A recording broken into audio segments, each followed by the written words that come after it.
Okay, welcome back everyone. Welcome to the Anyone Can Code series from vtgames.vn. So today I'm going to explain to you theoretically about functions. How does the functions work? It can be called as procedures. It can be called as functions. It can be called as methods. It can be called as actions. It can be called as behaviors, depending on the terminologies in different programming languages, and they might be a little bit slightly different. However, in this one, to theoretically explain about the main philosophy behind functions, we're going to use a generic version of it. So I'm not gonna put it in any programming languages, but I'm just gonna put it in something like pseudo language to explain about function. So what is a functions? Functions is to establish some functionality. Or this one is to a function is block of code. Of course, this one is scripting languages, so still you have to write codes. So it's a block of codes, okay? Block of codes. So you have to write statements there, like normal programming languages. And what is this block of codes is for? It is to establish a particular task.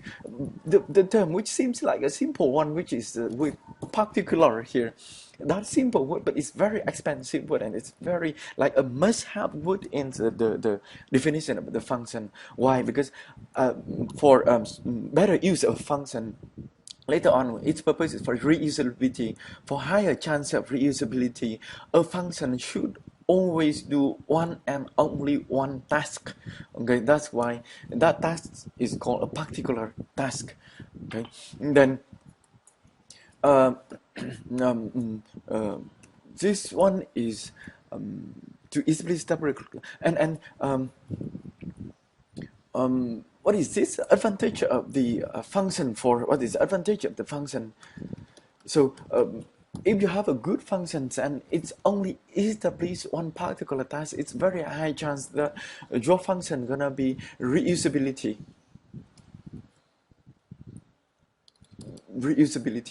Okay.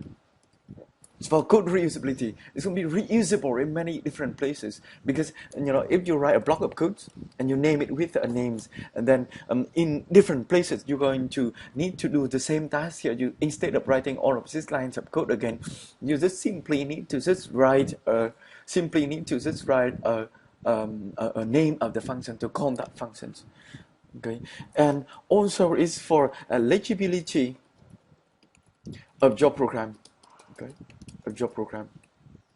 What does that mean, legibility? Let's say if you have, just make it simple. If you have a functions like add, okay, and inside function like add two numbers, okay, add two numbers. Okay, inside here it may do a lot of codes. Okay, it may do lots of complicated codes. Of course, this case is not complicated. Okay, but just assume that it's going to do a lot of complicated codes here. But later on, you would like to call to that function simply you just gonna just call the name of the functions instead of write again and again a lot of 6 lines of code. That's why it's for legibility. You don't have to understand deep inside the add two numbers. How does it work?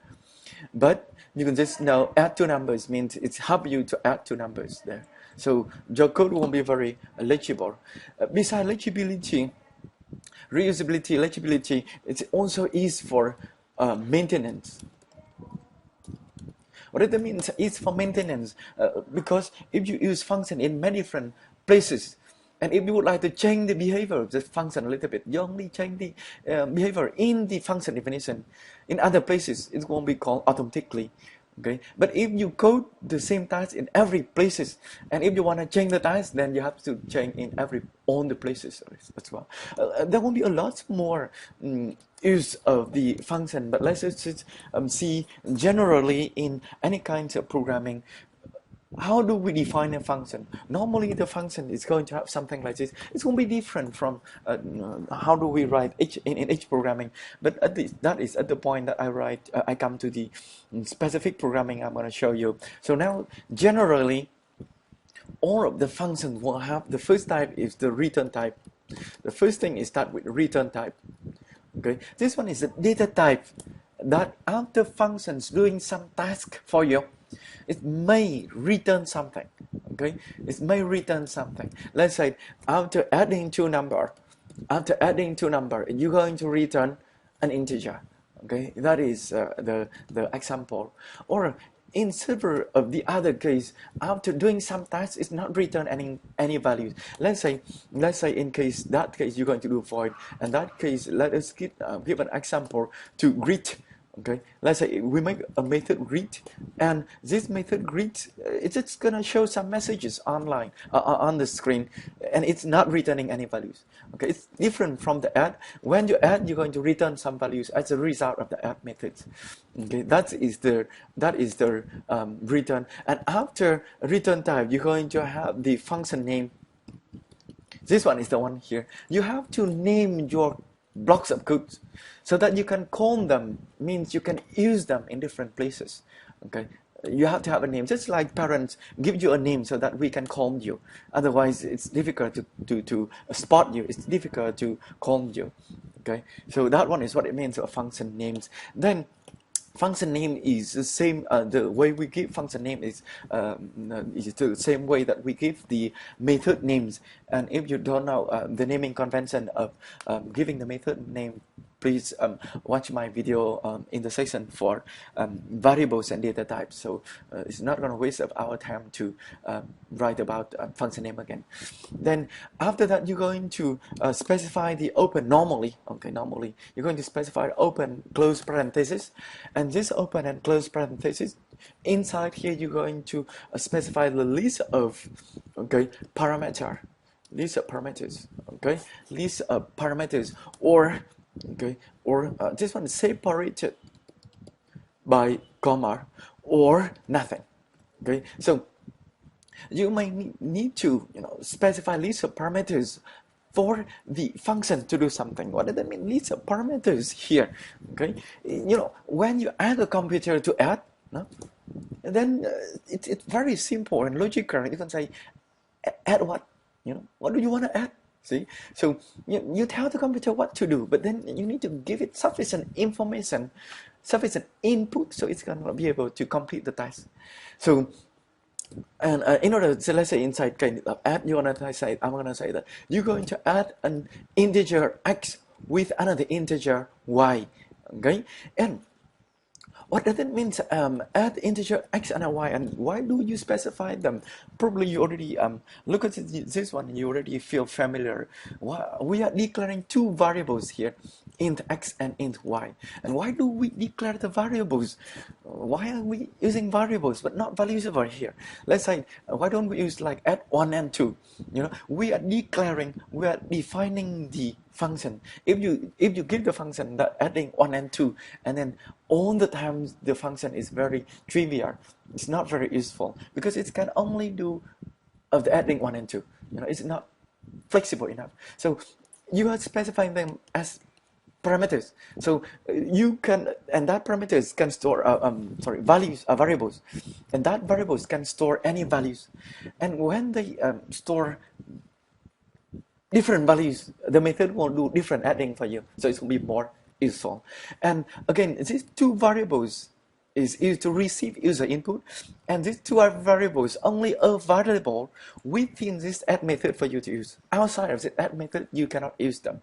Okay, or in case of if you have more variables or more input parameters, variables here used as input is called parameters. Okay, and if you have more input parameters, you should separate them by commas and add more. Okay, separated by commas. So this one, you can add more. You can add 3 numbers. You can add more. Then or in case of greeting, we don't need any input in order to greet. You just ask it to greet everyone, so you don't have to input anything. Just greet is a greet. So you tell it to do something. So this one is, you put nothing inside that parenthesis. You put nothing as parenthesis. The next part of the function is normally, but not always, but I'm going to show this generic one. Normally, you're going to specify the open and close curly brackets, and the main purpose is it might be different, but as long as you have a way to specify the as long as you have a way to specify the block of codes inside here, it's a block of code for you to write codes like normal code you write in the main method that you often write in order to establish a task. Let's say this one is write your code. Let's say an example is inside this method, in order to establish the adding, I'm going to write the block of code, which is the first statement is I'm going to declare a variable g equal to x plus y. Then I'm going to return g. So right now you'll see another use of the return statement, a jump statement. This return statement is used to return the value g, which is the result of the operation x plus y as a result of adding x and y to the user. So later on you can use this one. Okay, later on you can use this one. And for the case of greeting, the code that I want to write is I'm going to write display message.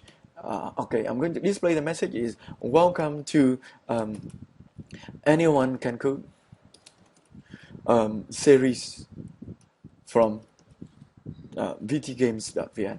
Okay, welcome to anyone can code series from vtgames.vn. So you want to see this one is, it doesn't return anything. It's displaying a message on the screen. Okay, and that is it's about that is mostly it's about a function. Of course, I'm not gonna mean to exhaust everything, but most frequently use things inside function. Now, in order to use a function later on, this function may be used in many different places. Let's say if you want to add in some method you would like to the program to greet the user, you're gonna just say greet. Then instead of writing this long line of code, I'm just gonna write the short and very firm, okay, humanly things. Instead of writing the code things like this, okay, I'm just writing the human phrase, which is to say greet, okay, and automatically it's going to read this one for you. And if you would like to write that long code once again, you can just say greet once more, and it will write the same code instead of writing this long thing. And somehow later on you would like to change the way of greeting. Okay, if you would like to change the way of greeting, instead of changing in two places, okay, you can just change it in one place. Instead of say welcome and say, you just say hi there, howdy. Okay, just like that one. So if you change in one place, it's gonna change in two places here. So it's for reusability, for legibility, easy to read your code. Read is to read. Okay. For legibility, for usability, reusability, because you can just use it twice, and also for maintenance, because you can just change in one place. It's changing in one place. It's gonna change in two places for you. Okay. Similarly, if you would like it to add to number, the add method is going to return some value, so you need to store that values for using. So in order to store the value to use, of course storing values is always a job of variable, so you declare a variable like result number 1 equal to add. I'm going to add it to add number 10 and number 20 for me. Okay, and it's going to do the adding like you specify here. Then it store that result of the add method. Why do I know it's int? Because this add method is returning an integer. Okay, and then you get the result and you can display R1 there. Similarly, you're going to do int R2 equal to add. You can add two other numbers, so that's why this time you can add 1 and 2. That's why these are variables, because at this time of calling the add method, it is storing 10 for x, 20 for y, but if this one is calling, it is storing 1 for x and 2 for y. That's why they should be variables. And again, these variables are available only within this method or only within this code block. You cannot access to that variable here, like x and y here, plus y here.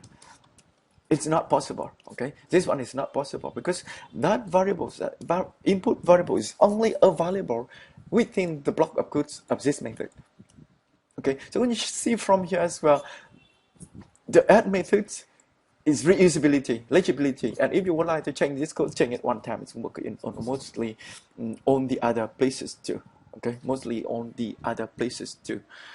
And One more, the values that you are passing to the add method here is called the argument. Okay, the values again. This